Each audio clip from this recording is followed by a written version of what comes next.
today's speaker is another reminder to me about how spoiled we are to have the level of expertise around our trauma center that we do. So it's great to have Emily Ingalls with us today. She is our pediatric emergency medicine pharmacy specialist. She comes to us by way of earning her doctorate in pharmacy from the University of Michigan and then doing some training out west in Utah and at UC Davis. So I think you've been with us since about a year and a half, I guess, in summer of 23, I think. So this is a specialized topic that I frequently find myself the least knowledgeable about in the room. So I'm sure we'll get some great discussion. Thanks for being with us, and look forward to you sharing your thoughts with us today.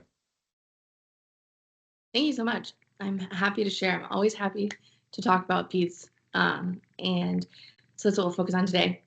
I'm going to, as you said, my name's Emily. I'm going to cover pediatric rapid sequence intubation today, specifically focusing on the medication portion. Just as a brief overview, rapid sequence intubation, or RSI, provides a definitive airway in critically ill and injured patients. And they found in studies that children are considered to be at a greater risk of both failed attempts and complications during emergent intubation.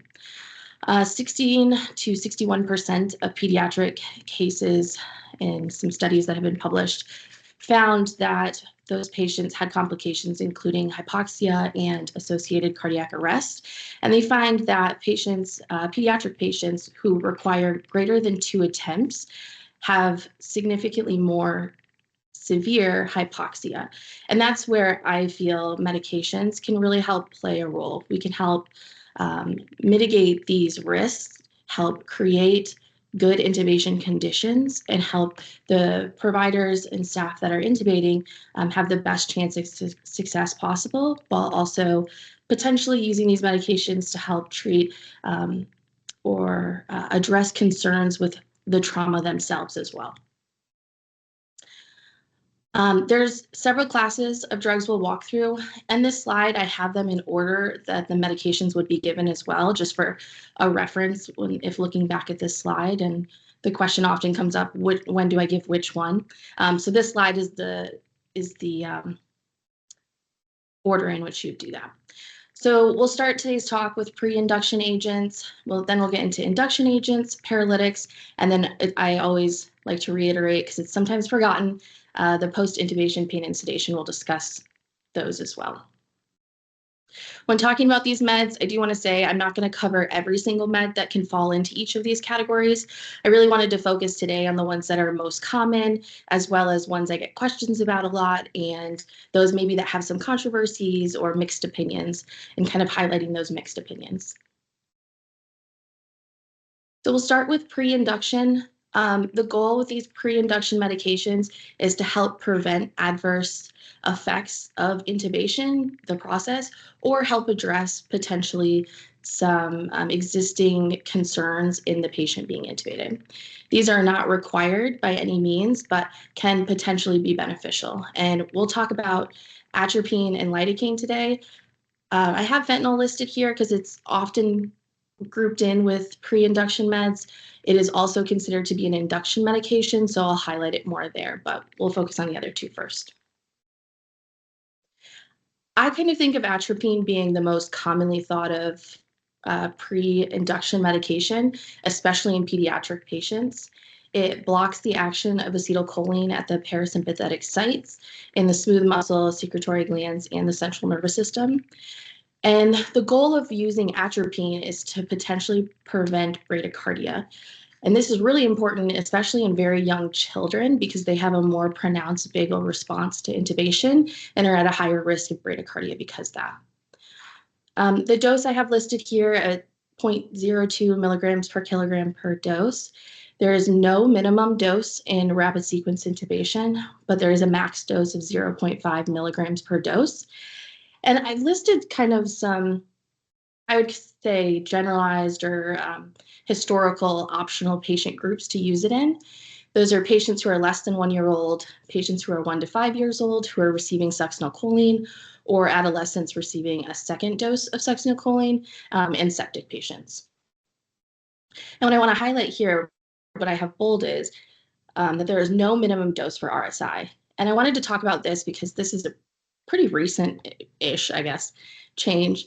The American Heart Association PALS guide in 2010 was the last iteration that stated atropine should be used as a pre-medication, so not really as optional as I would say it is now, in emergent intubation in patients less than 1 year old. The dose has not changed, but in that 2010 version, they did state that in RSI, a minimum dose of 0.1 milligrams should be used, no matter what their weight-based dose was. And that changed in the 2015 and 2020 version, and we would expect it to still, that change to hold strong in the 2025 version. And that is changed in two ways. So now atropine as a pre-medication may be a reasonable option in patients at high risk of bradycardia. And they describe those high-risk patients being those who are 28 days to 8 years old, who are experiencing septic shock, that same age group who are hypovolemic, or that same age group who are receiving any doses of succinylcholine.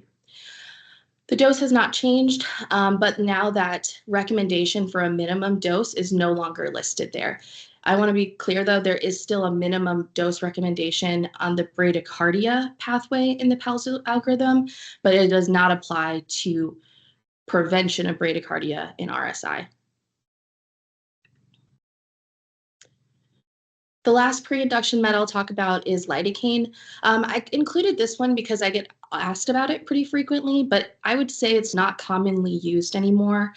It was previously thought that it could potentially blunt an increase in intracranial pressures in traumatic brain injury patients, or potentially help decrease their cough reflexes. But the literature around that has been really mixed and limited in itself, and it's also been shown to have some pretty significant risk factors like cardiovascular complications, desaturations, increased bronchospasms and laryngospasms, which could all make your intubation process more difficult. And so it's becoming more of a consensus that the potential benefit of decreasing intracranial pressures does not outweigh those risks anymore. So I personally have not used it in the 4 or so years that I've been practicing, which isn't a lot, but I would say it's definitely falling out of favor. Next, we'll talk about induction medications. Induction medications, the goal of these are to help sedate our patients as well as make it so they don't remember the intubation process and what they're kind of currently experiencing. And we'll talk today about etomidate, fentanyl, ketamine, midazolam, and propofol. Etomidate, I think, is the most commonly used and most commonly thought of induction agent, mostly in adults. Although it has its popular talking points in pediatrics as well. It is an ultra short-acting, non-barbiturate general anesthetic that's used for rapid induction of anesthesia with minimal cardiovascular side effects. And so that makes it a really popular induction agent.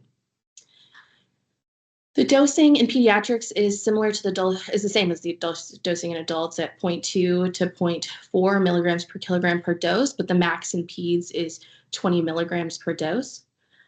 One of the reasons it's fallen out of favor and generally not thought of it as used in pediatrics is this risk of adrenal suppression that is associated with its use, especially in septic patients or patients who are at risk of adrenal suppression. There are some studies in pediatrics, specifically a neonatal study, that shown an increase in mortality in neonates intubated with etomidate who were septic and had meningitis.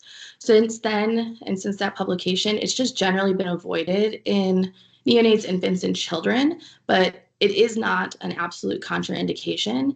And with more studies into the adrenal suppression risk, as well as the pros of hemodynamic stability, and also having the ability to help decrease intracranial pressures while maintaining cerebral perfusion pressures, the conversation is starting to shift at some institutions around this med.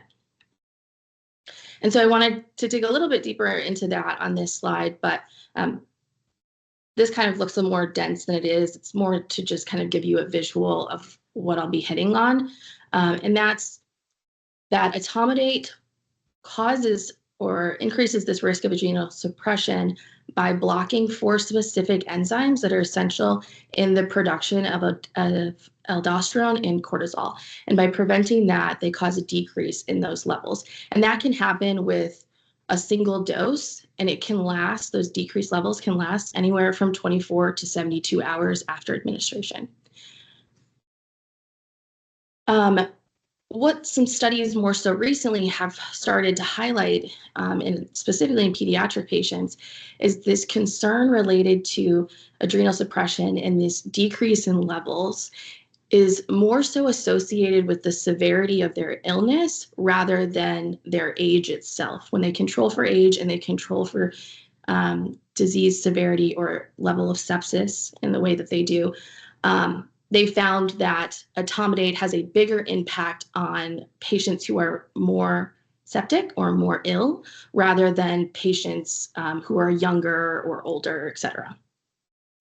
And with that, etomidate's use in pediatric patients who have experienced a trauma, who are otherwise healthy individuals, this is growing in popularity in those patient populations that you can kind of rule out that risk for sepsis and kind of weigh the risk benefit of using it. And a lot of institutions that I've been at have started to shift, even in pediatrics, to using etomidate. Fentanyl is our next medication.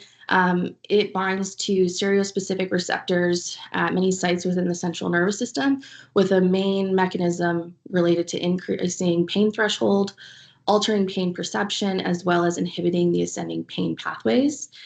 It is a very popular induction medication because it can help address some of the pain concerns and give some sedation, though I will say I see it in combination with something like midazolam, more so than alone.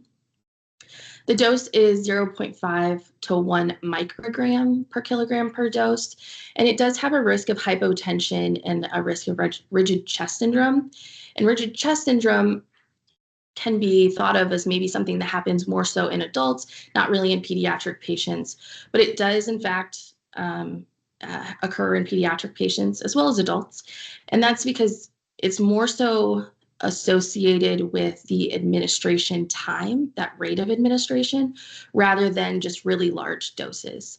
So that's always the recommendation, to make sure to administer over at least 1 to 2 minutes and be very mindful of any signs of rigid chest when using this. There is some talk and thoughts that it can prevent intracranial pressure increases through mitigation of catecholamine release. I will say the literature on this is similar to a lot of things in pediatrics, but it's limited and there's mixed results within it. So while it may have that benefit, it wouldn't be necessarily why I would pick this medication over another medication in induction. But if you do choose to use it, it could be an added benefit. And then the last thing on this one is just to avoid or be very cautious in patients with existing or who are at risk of decreased blood pressures or have existing hypotension. Next is ketamine. I think ketamine's growing in popularity for intubation as an induction agent. I would say the way it's kind of taught mostly is that it's a great agent for patients who are being intubated with asthma exacerbations because it has been shown to decrease bronchospasms, but it can definitely also be beneficial in trauma patients as well. The dose is 1 to 2 milligrams per kilogram. And I will say this is an interesting kind of point. You'll get mixed opinions on this one for sure. So it's contraindicated in infants less than 3 months old for procedural sedation. And the debate sometimes comes up of, is RSI a procedural sedation or not? And that risk in procedural sedation is related to respiratory effects. So there are some places and some providers who will prefer not to use ketamine in infants less than 3 months old because of this risk or these contraindication, but others do not necessarily consider RSI in the same group where those procedural sedation contraindication studies came from. So On this slide, I have it listed as contraindicated in infants less than 3 months old, but it's okay in RSI. And I'm always happy to debate that and learn more from others. But for completeness of this, that's how I have it stated. There is a risk of hypertension, increased intracranial pressures, and interocular pressures with ketamine. And the, I think, concerning part to this talk is that increase in intracranial pressures, as a lot of our pediatric patients being intubated have traumatic brain injuries and are at risk of increased intracranial pressures. And what I wanted to highlight related to that is the idea of this increase in intracranial pressures really comes from some studies from the 1970s that reported a potential and increased intracranial pressure in adult and pediatric patients who were having a VP shunt placed. Since then, that's kind of been a main talking point, but in the 1990s and since then, several studies have assessed actually using ketamine for the opposite, and that's to actually decrease intracranial pressures in traumatic brain injury patients. There are some guidelines related to pediatric traumatic brain injuries that were most recently updated in 2019, and those recommendations or guidelines don't make any recommendations regarding the use of ketamine to control intracranial pressures, and they state that's due to insufficient evidence. Because at that time, the only study that had been published came out in 2009 by Joseph and colleagues. And in that study, they looked at 30 children. 24 of them were hospitalized for a traumatic brain injury, and they were assessing the potential use and efficacy of bolus dose ketamine at decreasing intracranial pressures. In that study, they found a decrease in intracranial pressures by 30% and an increase in perfusion pressure of 7%. But in a lot of small studies like this, there's obviously some limitations. They did not monitor for GCS changes. They were in a PICU setting rather than an emergency department setting. And it was retrospective in design, so there was no true controlling for what first-line agent they received rather than second-line agent. So the study itself was not robust enough, and the body of literature is not robust enough at that time to use that as the sole basis for updating those guidelines. But since then, another study has been published in 2023 from Laws and colleagues. This study looked at 33 children and found similar results, and that there was a statistically significant decrease in intracranial pressures and an increase in cerebral perfusion pressure. This study, unfortunately, I think, is also not going to be groundbreaking enough to change these guidelines in a major way, because again, it was retrospective in design. The 33 children, some of them were getting ketamine for sedation, while others were for intracranial pressure crisis. Some received hypertonic and other first-line agents first, but sometimes they got ketamine first. So while I think that these two studies are interesting and that they start to open the door for potentially decreasing those concerns of using ketamine in head trauma patients, I don't think that they're robust enough to really change those guidelines. But I do think it's important to know that the evidence is starting to shift, and we might see more studies coming out that are seeing these kinds of changes. Next, we'll talk about midazolam. It's a benzodiazepine dosed at 0.05 to 0.2 milligrams per kilogram. There is a risk of hypotension with the use of midazolam, and it's recommended if you have a patient who's hemodynamically unstable to use the lower end of the dosing, but not necessarily have to avoid it if it's one of your only options. I see it most frequently used in neonatal patients or very young infants in combination with fentanyl, especially during RSV season, or if we have a patient who's being intubated for a trauma, like an NET workup kind of thing. One of the big benefits I think about using midazolam in trauma patients is because it can be beneficial if they are seizing or you have a high suspicion for clinical or subclinical seizures or status epilepticus, because it is a first-line agent for treating seizures. So it's a good option for trauma patients who may be experiencing that.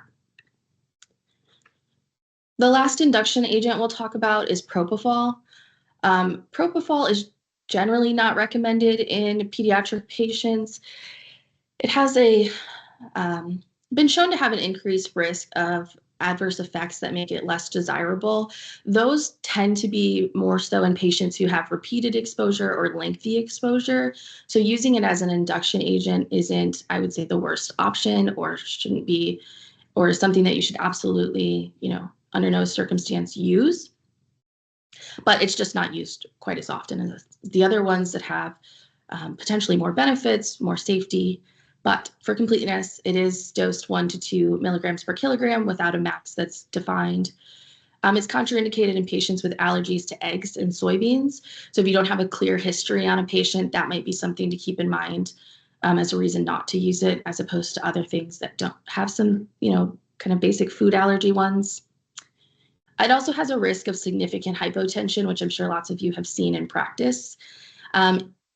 I will say I get asked a lot about using it similarly to midazolam for the anti-seizure effects and its ability to decrease intracranial pressures. The evidence related to its seizure effects is less reassuring. There's less evidence compared to midazolam, which is first line for seizures. So I generally will recommend using midazolam over propofol if we're having kind of a debate about the concern for a trauma patient having seizures. That was a lot of information, so I kind of did a quick little summary here. Induction agents that may be beneficial if a patient has increased, or you're concerned about an increased intracranial pressure. You could use etomidate or propofol. Ketamine and fentanyl have mixed data on it, so they may have some benefits, may not, and maybe wouldn't be the ones I would pick if that's my end-all concern. Midazolam and propofol both may be beneficial in seizures. Midazolam more so has as a first-line option. And then if you have a patient that you're concerned has sepsis or is hypotensive, things you might want to avoid are etomidate, fentanyl, midazolam, and propofol, where in those patients, ketamine would be a good alternative. Next, we'll talk about the paralytics. The goal of the paralytics is to paralyze the patient and decrease the body's natural resistance to intubation and help create the best intubation conditions you can. And we'll talk about rocuronium, vecuronium, and succinylcholine today.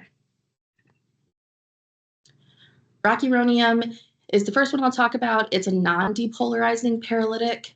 The dose is 0.6 to 1.2 milligrams per kilogram per dose, though it is recommended to use 1 to 1.2 milligrams per kilogram per dose because in studies that's shown better intubation conditions. It's a rapid bolus. It does take a little bit to start working, so 30 to 60 seconds, which can seem like a long time when you're concerned about somebody's airway. And the duration, I would say, is one of its big talking points for a lot of people and a big topic of debate. The duration in kids is a little bit different because it varies based on their age. There's kind of 3 main age groups. So 3 months to 12 months has a duration of action of about 40 minutes. 1 year to 12 years old is about 26 to 30 minutes.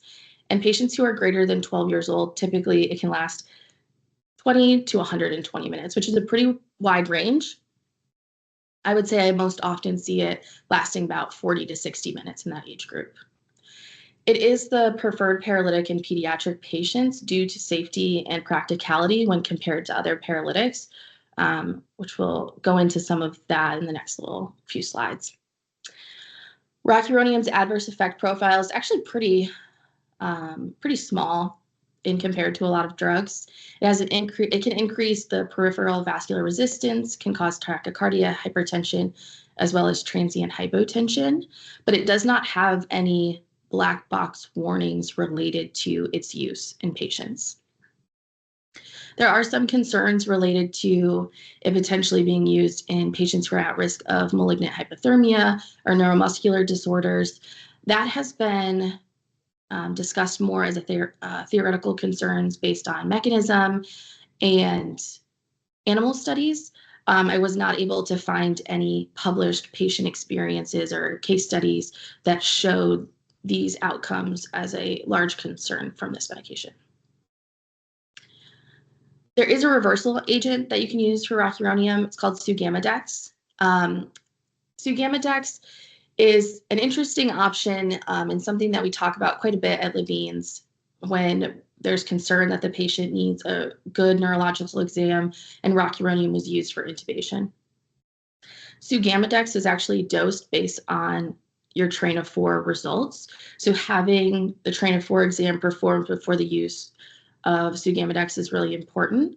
And the reason I also think it's really important to do that exam prior to deciding if sugammadex is needed is because if the patient is, close to that 45 to 60-minute mark of the paralytic potentially wearing off, or the patient maybe just doesn't have a great neurological exam at baseline, this medication, I recommend avoiding it where we can because it actually renders the receptors useless for up to 24 hours after its use. So if a patient were going into surgery, they would have to choose a different paralytic option. It really narrows down the paralytic options you have for if there's surgical intervention needed.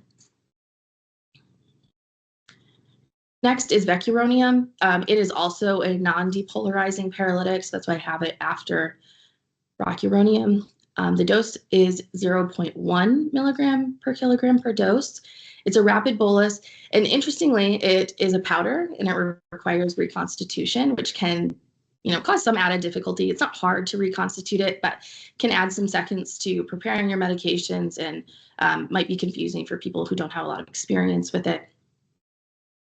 Its duration of action is similar to rocuronium at 25 to 65 minutes.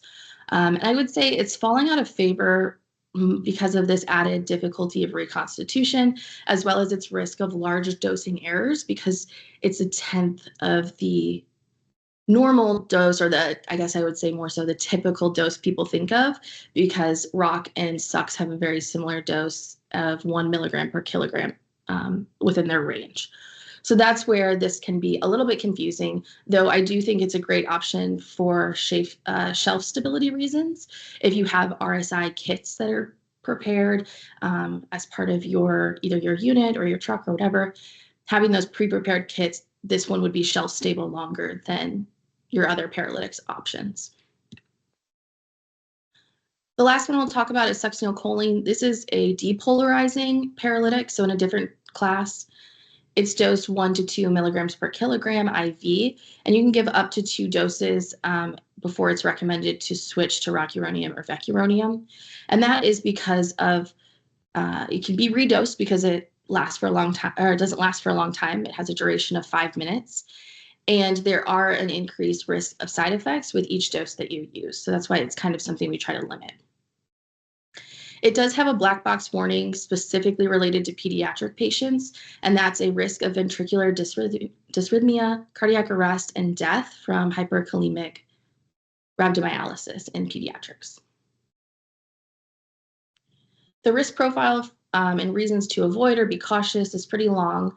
The big highlights of it are you should consider not using succinylcholine or be cautious with its use in patients with severe electrolyte abnormalities, neuromuscular diseases, metabolic disorders, malignant hyperthermia. I would say the kind of classic ones people think of are burn injuries and crush injuries, patients who are hypotensive, or patients who have an increase in intracranial pressures, which that one was interesting to me, and it's related to, it's an adult study that it's related to, but I think it's important to note in pediatrics because there's kind of a trickle down effect in pediatric literature where it'll be first seen in adults, and then we'll start looking at it in kids. So this study was pretty recent in 2016. It was an adult traumatic brain injury study that found there was a higher mortality rate in patients intubated with succinylcholine compared to those intubated with rock. And that was the author's thought process was potentially because of an increase in intracranial pressure risk, though they do admit in that study, and I think it's important to remember when kind of weighing the pros and cons of its use, that study was done in an emergency department setting, and they did not have actual intracranial pressure monitors on these patients. The last thing I wanted to talk about succinylcholine is where that black black box warning comes from, as well as the idea that the concerns related to its use in pediatric patients are a theoretical risk rather than something that's really been seen in a lot of patients. There's 14 published cases of cardiac arrest associated with succinylcholine in pediatric patients. And I have listed the ages as well as what their conditions were to highlight the diversity in ages as well as the diversity in conditions that were associated with this. The first one was a 20-month-old septic patient with undiagnosed rare disease called muscle eye brain disease, a 16-year-old septic patient with undergoing current treatment for leukemia, an 11-year-old patient who was getting a liver biopsy who had an undiagnosed cardiomyopathy, a 3-year-old and a 3-month-old with undiagnosed muscular dystrophy, and then there was a study that had 9 children in it. They were 3 months old to 12 years old, and they were described as a majority healthy, undergoing routine procedures. 8 of those 14 patients described in the literature ended up passing away after unsuccessful resuscitation attempts. And I think what's nice about a lot of these case studies is they did include their potassium levels when available before and after the use of the medication. And that's really where they've connected it back to succinylcholine. The last thing I want to talk about in relation to paralytics is first pass success rates and potentially the role that paralytics can play. So first pass success rates in pediatric patients vary based on the training level as well as the specialty. Overall, in pediatric patients, studies have described a 52 to 83% first pass success rate in this population, with attendings and fellows among those with the highest success rate based on their, having more experience with that. And then pediatric trained physicians had typically a higher success rate than those who are not pediatric trained specifically. There were 2 studies that described 22 to 24% of pediatric patients required at least 2 attempts, with 16 to 26% requiring 3 or more attempts. And that kind of references back to the original point I made, where the more attempts has been shown to have a higher risk of hypoxia. And while paralytics have not been shown, they've all actually been shown to be pretty equal in creating good intubation conditions. None create more failures or increase the number of attempts needed, but instead it comes down to picking the agent that will help you be the most successful. Whether that's picking one that has less adverse effects, whether that's one that lasts longer or lasts shorter based on your needs, is really important when thinking about, what's our training level, how much experience do the different providers that I'm working with have with intubating kids, and how does that play into what paralytic we should pick. This is just another summary slide since we covered a lot. Rocuronium has less adverse effects. Its duration varies with age, and it does have Sugammadex as an option to reverse. Vecuronium requires reconstitution and potentially has some confusing dosing when compared to the other 2. And succinylcholine does have a black box warning in pediatrics. It has a concerning risk profile, but it does have a short duration, which can be beneficial in some situations. The last thing we'll talk about is post-intubation pain and sedation. And the agents we'll talk about are dexmedetomidine, fentanyl, midazolam, propofol, and ketamine. Dexmedetomidine is an alpha-2 androreceptor agonist, and it's actually listed by the Pediatric Critical Care Medicine Prevention of Pain, Agitation, Neuromuscular Blockade, and Delirium Guidelines that were published in 2022 as the primary sedative class that should be used in critically ill pediatric patients. The dosing is 0.2 to 2.5 micrograms per kilogram per hour. Depending on your institution, that max may be different, whether you're in the emergency department or in the PICU. And I would say I generally recommend, if we've just intubated a patient, starting a little bit higher at 0.5. It can be given, it should be given as a continuous infusion, and you should not give it as a rapid bolus because that's been shown to be associated with significant hypotension. This med can also cause bradycardia and hypertension, and those things are all more so related with giving a loading dose, giving a rapid bolus, or increasing the drug or up titrating faster than every 30 minutes. So this medication can be used in patients who maybe have a little bit lower blood pressure, a little bit closer to the bradycardic side. We might start looking at other options if they really are consistently or repeatedly getting past those thresholds of hypotension and bradycardia for the age. But they shouldn't be absolutely avoided in patients who are kind of sitting on that edge. It also is mostly thought of as a sedation agent, though studies have shown that it can be beneficial in decreasing the amount of opioids that are needed in these intubated trauma patients. Fentanyl's our next one. In those 2022 pediatric critical care guidelines, it's more so related, referenced as a pain agent rather than a sedation agent, but it's commonly used for both of its effects in intubated pediatric patients. The dose is 0.5 to 5 micrograms per kilogram per hour, and this one can be done as a continuous infusion or boluses if you need kind of PRN options to help with getting that sedation level that you're looking for. Still has that risk of hypotension, and it's overall, like many drugs, recommended to start low and increase as needed to meet those goals. Ketamine's the next one. This one is considered to be a second-line option if you, by those guidelines, if you have not achieved optimal sedation levels. The dosing is a little bit different. It's in micrograms per kilogram per hour, as opposed to the other ones we've talked about so far. And it can be given as a continuous infusion or boluses. Can help with pain and sedation, which is nice, but it is not recommended in patients less than 5 years old or 5 months old for continuous use. Midazolam is also recommended as a second-line option by those 2022 guidelines. The dose is 0.05 to 0.12 milligrams per kilogram per hour. It can be used as a continuous infusion and as boluses. It does have a risk of hypotension and neurotoxicity with prolonged exposure.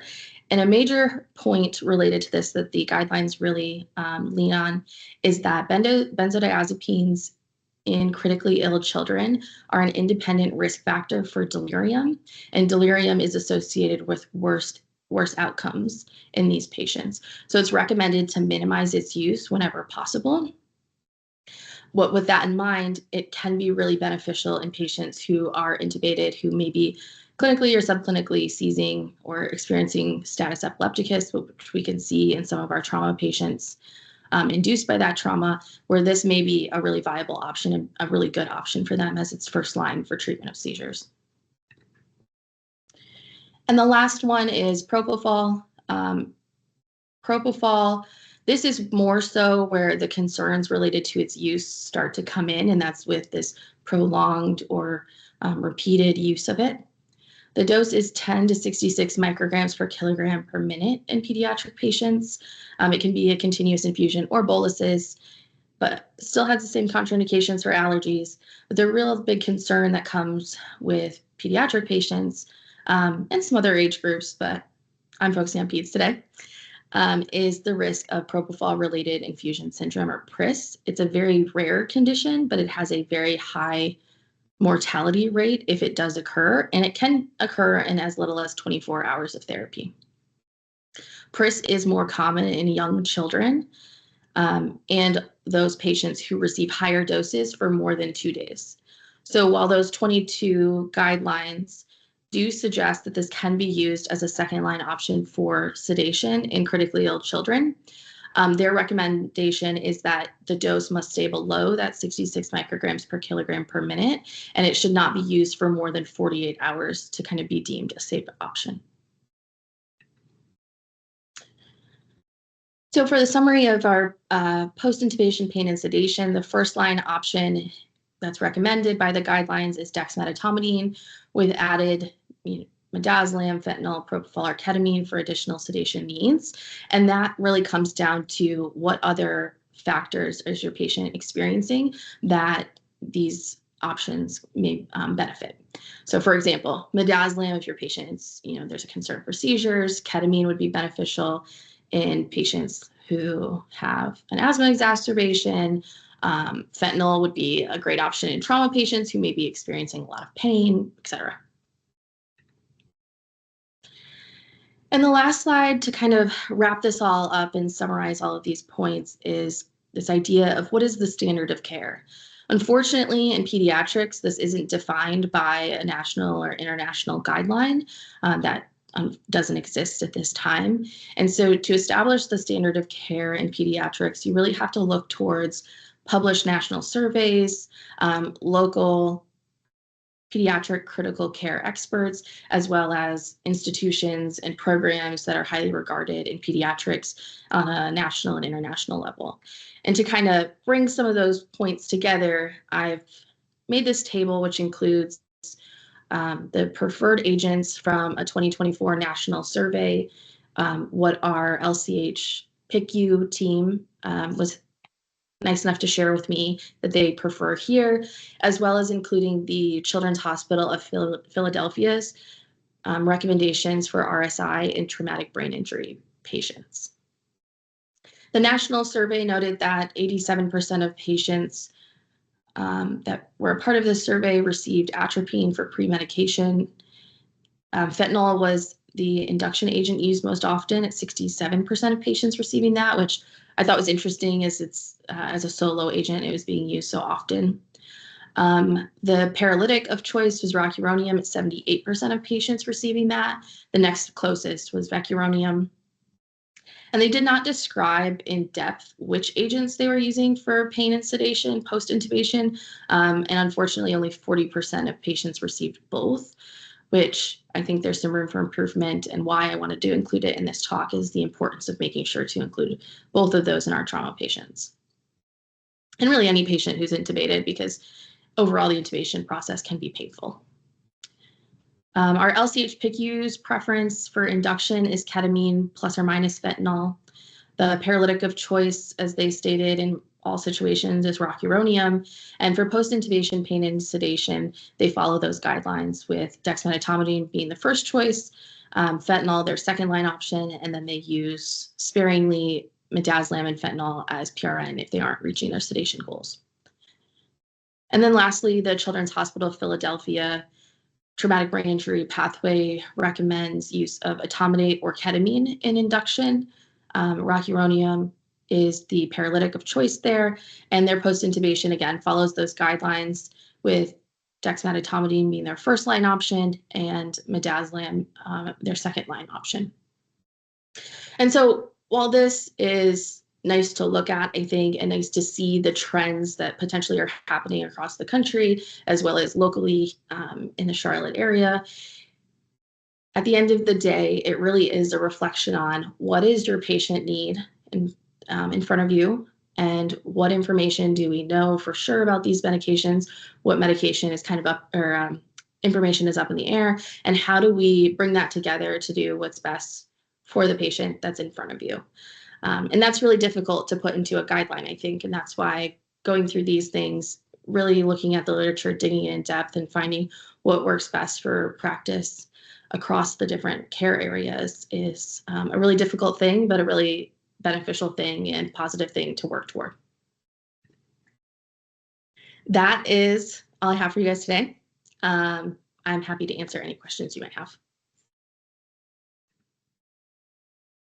Thanks for that, Emily. As expected, that's a wealth of information that most of us don't keep at our fingertips like you do. So thanks very much for sharing that. I guess I had one question, and I'm going to sound like a surgeon asking a question, hoping for a very simple answer. For the purposes of a trauma discussion and sort of an undifferentiated traumatic shock, whether if we don't know if it's hemorrhagic, probably suspect hemorrhagic, could be neurologic. Taking septic shock out of the picture, what would be your agent of choice? So I have, I think, a controversial opinion here in Charlotte. I have come from a couple institutions that have switched over to the use of etomidate for induction. And I really like etomidate for trauma patients. I think that it's a good option. I think that the benefits outweigh the risks in a patient that you think is overall predominantly healthy. And then I still stand firm. I am a big proponent of using rock as my paralytic of choice. I don't feel that the benefits or that time duration, I think, is often a concern, like how long it lasts. I would say, reaching back to the data related to intubation success rates, it's really difficult to intubate kids, especially when you aren't in a pediatric hospital or have a ton of pediatric training. And I think giving yourself better intubation conditions for a little bit longer, as well as the time it takes to get the tube tape down, to get it put in place properly, the multiple x-rays it sometimes takes, getting to the scanner, all of that, takes quite a bit of time before we can actually do another neuro exam or doing the train of four. So I still stand firm that I prefer rocuronium as my paralytic of choice. Thank you. Dr. Gibbs, you have your hand up.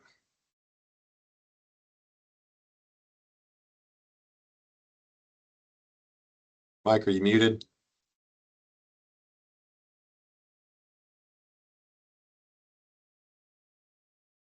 There is a question in the chat or a comment. Tips or pearls for pre-hospital EMS providers? Anything to distill down for that patient population?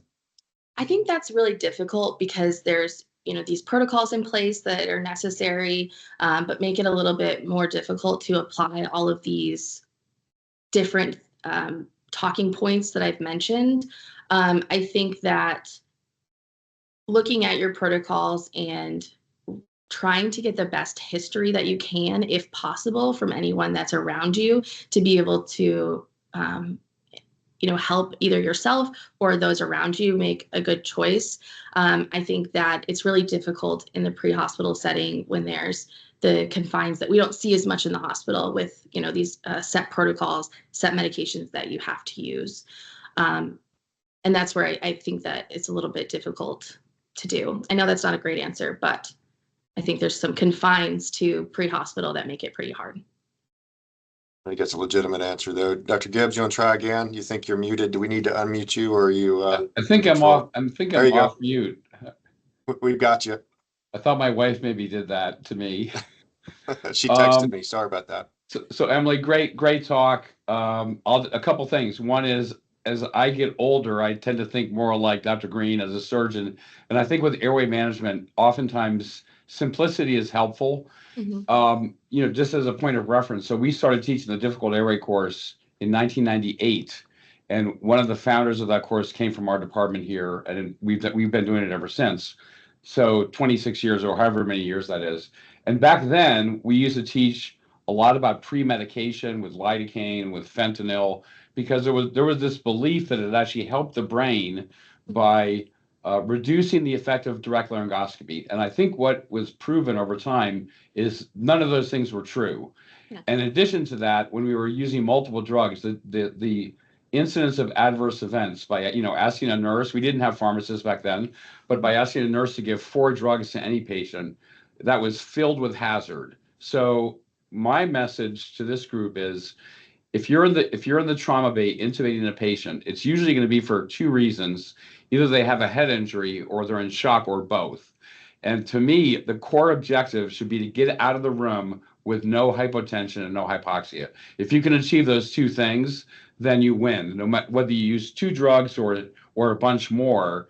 So I tend to be very narrow-minded on this, with using an induction agent and a paralytic with no pretreatment. There's no proof that lidocaine helps. Atropine only in kids, as you mentioned. And then I would just say fentanyl really worries me, because fentanyl can cause, in the compromised patient, can cause hypotension. So I've kind of, I would say, moved into your realm, where I basically use a paralytic. I think rock in children is fine. and either etomidate or ketamine. And I'm not going to use midazolam for the same reason, because the incidence of post-intubation hypotension is much, much higher than midazolam and fentanyl than it is with ketamine or etomidate. So stated a different way, I've gone from someone who recommended a bunch of different things to a much more simple approach, which is an induction agent that's not going to cause hypotension and keep the brain well perfused, and the neuromuscular blocking agent that's going to be effective, which in children, from my vantage point, acknowledging I don't take care of children any longer, is going to be rock with either ketamine or etomidate. That's, I guess, my not quite as good as Sean Green's surgical perspective, but that's Mike Gibbs' surgical perspective on how to do this and minimize complications. The risk of this becoming the Mike versus John show and who has the simpler brain, I think I'll turn it over to Scott. You have your hand up there. Yeah, there's another question in the chat box. Thanks. Going with that one first. The question, I'm sure you can all see it, but I can read it too. With that, any consideration for transports approximately 2 hours to the nearest hospital, prolongation of medications, and concerns alternating medications, etc. So, and Emily, my yeah. question actually related to that, and might Okay. expand on that. I was going to say, sometimes our neurosurgery partners prefer that paralytics not be given since it interferes with their neuro exam. But usually EMS, med center air, whoever it might be, are actually, we're following our protocols with the with these specific meds, or perhaps it's a lengthy transport and it's just time for another dose. Is there a happy medium, or to add on to what Maddie said? Yeah. So I actually talked to, because we have a lot of medics at Levine's, and I talked to them since I knew I'd be talking to a group that includes medics that it's a new group of people to talk to for me. So hi. And kind of got some information about like, what does their process look like? And a lot of them talked about how there's concerns for using paralytics that last longer in that setting in case you don't have a successful intubation and you aren't able to get the patient where they need to be faster, and then you're going to have decreased hands with having to bag for longer and things like that. And I understand those concerns, and I think that's a difficult answer for me as a pharmacist to give, because I always look back at what I learn about, what I read, what I see, and that's not always the most practical thing for every situation. So I can say until I'm blue in the face that I think rocuronium is what you should be using, that the risks do not outweigh the benefits. But I have never had a situation where I have a patient that I can't get an intubation on and is paralyzed for a period, and the stress of that situation. And so I think I've opened my mind a little bit more to why pre-hospital some protocols and people may provide or prefer using shorter paralytics. I just think the education of the risks associated with that is really important. And in terms of for sedation needs, I would love to review whatever like the post-intubation and pain and sedation protocols you guys have, but whether it's starting these drips, to be honest with you, as I think I'm maybe sometimes in the minority of pediatric trained people, I like propofol in situations where you need them to be sedated well for potentially a shorter amount of time. So if using propofol in transport, even if we're looking at these concerns and risks that we might have, I actually do recommend that one as an option. And repeated uses of bolus dosing if you aren't having the sedation needs met. Again, it's really difficult pre-hospital because you have these protocols and things like that. But I think that looking at these kind of minor points that you end up talking about, because at the end of the day, the importance is we get the patient to have as little hypoxia as possible to help with as much brain recovery and decrease the lasting effects as much as possible. And in this short interim, before they get into the PICU setting, doing the best that you can by that patient is what I think it really comes down to at the end of the day. And if we're kind of talking about, you know, you show up and you're running a Versed drip, and then the PICU is like, why did you start Versed?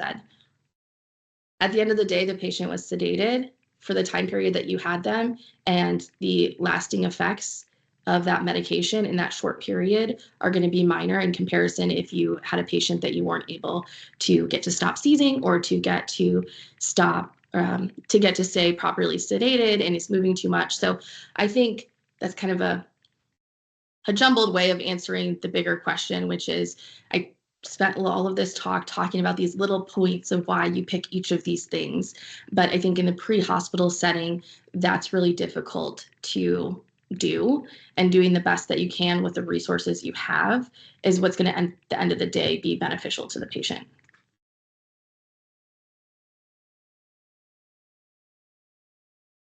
I'm reading some other stuff that came in to see if I hit on those points.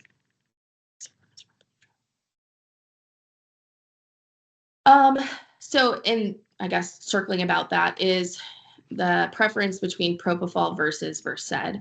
I think that what's interesting is because we don't have any set protocols, it really kind of ebbs and flows based on the provider, the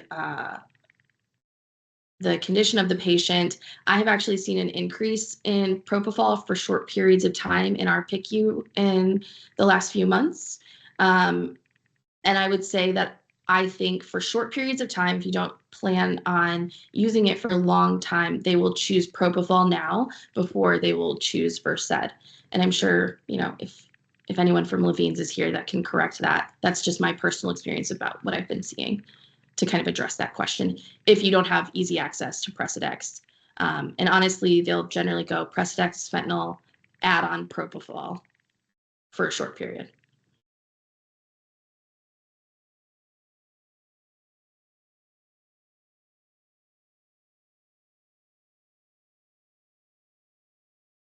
Another hand up.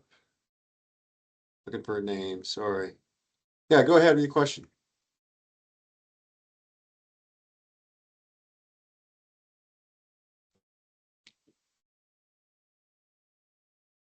Hi, thanks for this presentation. I really appreciate you taking the time out. My name is Aisha Levick. I'm one of the trauma surgeons over at Moses Cone. We are not a pediatric trauma center by any stretch of the imagination, but we do get pediatric trauma given our geography.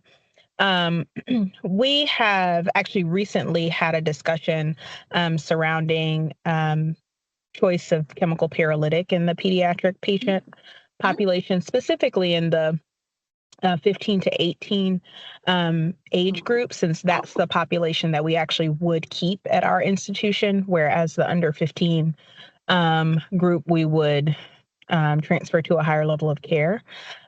We are beginning to form a focus group surrounding a discussion about whether or not succinylcholine could be used in that population, specifically when there's a concern for intracranial trauma I'm just wondering if you have any input on whether or not succinylcholine should be an absolute no-no in any patient under the age of 18, or if in select patients, it would be reasonable to consider, and the purpose would be to allow neurosurgery to perform their own independent exam after intubation occurs.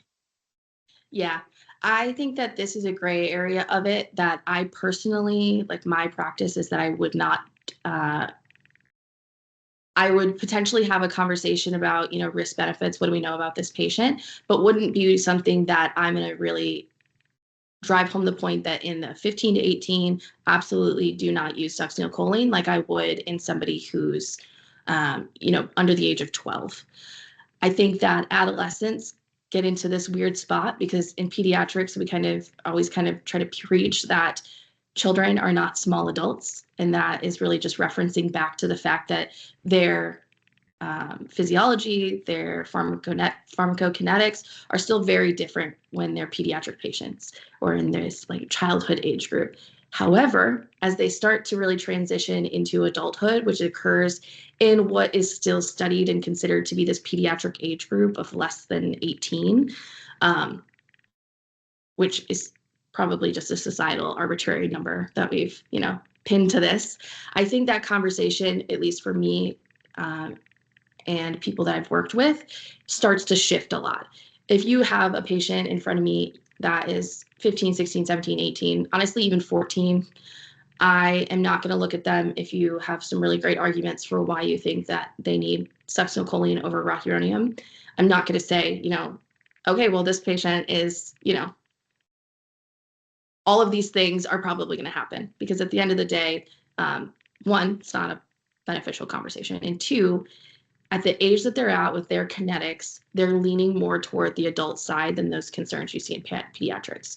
While some of those patients that I described that had these adverse effects were over in that age group that we're talking about, those patients were also very sick in different ways that you wouldn't necessarily, well, one, if you have a patient who's undergoing chemo, you might be able to note that. But if a trauma patient comes in that's a typically healthy person that the family has no concerns for, I don't think it's something that you absolutely can't use once you get into that older adolescent group, because they're really starting to transition, in my mind, and I think a lot of people's mind, into that adulthood group. I think that there's, always that conversation around it, but it's not something that I think should be the end all be all when they're on that age group that you're discussing.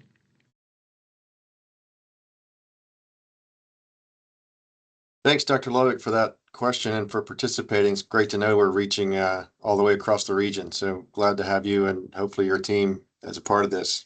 Love to have you participate and present sometime.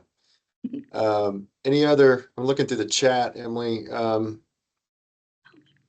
don't see anything else. Any other questions from the audience? This has been just a wealth of information. Thank you very much.